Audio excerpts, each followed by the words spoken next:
গতকাল গতকাল দুপুর 2:30 বা 3টার পরই আমি হঠাৎ করে আমার মেসেঞ্জারে অনেকগুলো নোটিফিকেশন আসা শুরু করে। তো আমি সচরাচর ফেসবুক অ্যাপটা ইউজ করি না, আমি ওয়েব ব্রাউজার ইউজ করি। তো আমি যখন মেসেজগুলো চেক করতেছিলাম, হঠাৎ করে দেখলাম একজন আমাকে বললো যে তোকে যেখানে পাবো জবাই করে ফেলবো।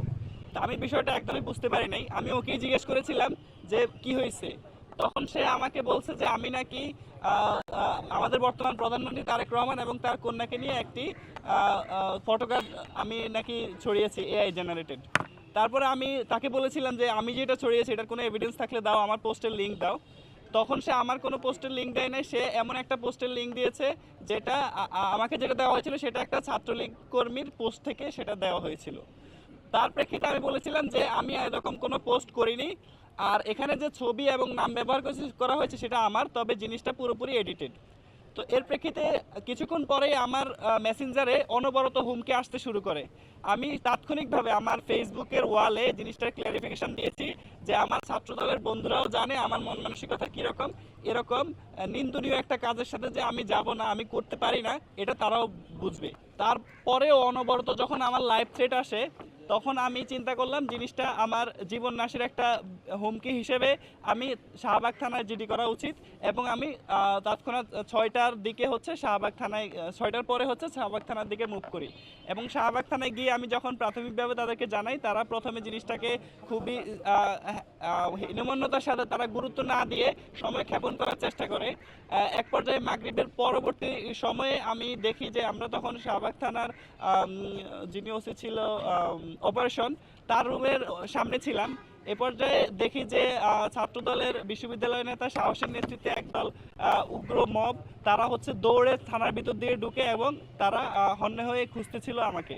আমি এই পরিস্থিতি দেখার পরে আমি রুমের ভিতরে ঢুকে যাই, সেটা ছিল কমিশনার অপারেশন। তো ওই রুমে ঢোকার পরে তারা ওই রুমের দরজা ধাক্কা দিয়ে ভিতরে ঢুকে আমাকে অনবরত গালিগালাজ করে, তোকে মেরে ফেলবো, কেটে ফেলবো, সাহস থাকলে দেশে থাকিস, এরকম অনবরত গালিগালাজ এবং হুমকি দামকি আর অকথ্য ভাষায় গালিগালাজ সহ স্লোগান দিতে থাকে। সেখানে আমি খুবই একটা অবাক বিষয় লক্ষ্য করেছিলাম যে পুলিশ সেখানে কোনো অ্যাক্টিভ ভূমিকা পালন করেনি। পুলিশ সেখানে, আমরা একজন সাধারণ মানুষ যেরকম দাঁড়িয়ে থাকি, একদম পুলিশ সেখানে চুপচাপ দাঁড়ায় ছিল, শুধু জাস্ট ওদেরকে তারা রুমের ভিতরেই ছিল, কিন্তু সেখানে পুলিশ তাদেরকে কোনো রকম থামানোর চেষ্টা, তারা যে প্রশাসনের উপর হামলা করতেছে সেই জিনিসটাকে কোনোভাবেই প্রশাসন ঠিকভাবে অ্যাড্রেস করেনি। এর প্রেক্ষিতে আমাদের জিডি, আমরা গিয়েছিলাম কি জন্য, আমরা গিয়েছিলাম আমাদের একটা লাইভ থ্রেট আসছে, আমরা জিডি করবে একটা রাষ্ট্রের নাগরিক হিসেবে, যেটা আমাদের দায়িত্ব। কিন্তু পুলিশ সেখানে আমাদেরকে জিডি না নিয়ে আমাদেরকে রাত প্রায় 10টা পর্যন্ত শাহবাগ থানায় অবরুদ্ধ রাখে এবং 10টার পরবর্তী সময়ে আমাদেরকে ধানমন্ডি থানায় মুভ করানো হয়েছে।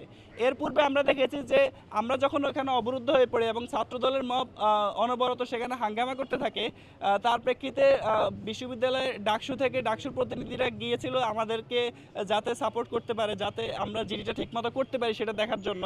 কিন্তু এর প্রেক্ষিতে তাদের উপর খুবই নির্মম হামলা হয়।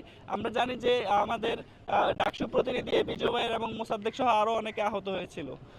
তার পরবর্তীতে আমরা দেখেছি বিশ্ববিদ্যালয়ের ইতিহাসে সবচেয়ে কলঙ্কজনক একটা অধ্যায়, যে বিশ্ববিদ্যালয় সাংবাদিক সমিতির সাংবাদিক ভাইয়েরা গিয়েছিল যে ওখানকার তথ্য কাভার দেওয়ার জন্য, কিন্তু তাদের উপরও খুবই নির্মমভাবে হামলা হয়েছে।